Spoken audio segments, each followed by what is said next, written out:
నువ్వు సమస్యలో పడిపోవడానికి అవకాశం ఉంది.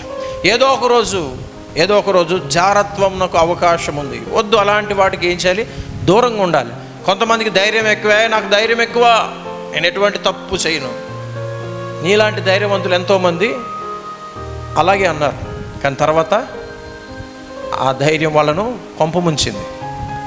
తాగేవాడు అనుకుంటాడు, నేను తాగను, ఎక్కడికి వెళ్ళినా నేను తాగను, నేను తాగుడు విడిచిపెట్టాను, నేను తాగను, నన్ను తీసుకెళ్ళి బార్ షాప్లో కూర్చోబెట్టి నేను తాగను అనుకుంటాడు. అనుకుని ఆ ధైర్యంతో ఫ్రెండ్స్తో కలిసి ఆ బార్ షాప్కి వెళ్తాడు. అందరికన్నా ఎక్కువ తాగొస్తాడు. ఎందుకంటే వాడు అది వ్యర్థమైన ధైర్యం.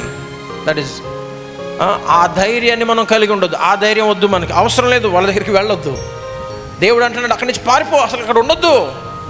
డోంట్ గివ్ ఎ ఛాన్స్ ఇవ్వద్దు. అసలు ఎందుకు ఛాన్స్ ఇవ్వడం? మనల్ని మనమే ఆ శోధనలో పడడానికి అవకాశం ఇచ్చుకొని మరి పడడం అవసరమా? అవసరం లేదు. మంటకు దగ్గరకు వెళ్తే చేతులు ఏమవుతాయి? కాలుతాయా? నాకు చేతులు కాలవు. ఒక్కసారి చూస్తా పెట్టావు, కాలింది. ఎందుకు? కాలుతుందని తెలిసిన తర్వాత వెళ్ళాల్సిన అవసరం లేదు. జాగ్రత్తగా ఉండాలి. సో దేవుడు చెప్పేది అదే.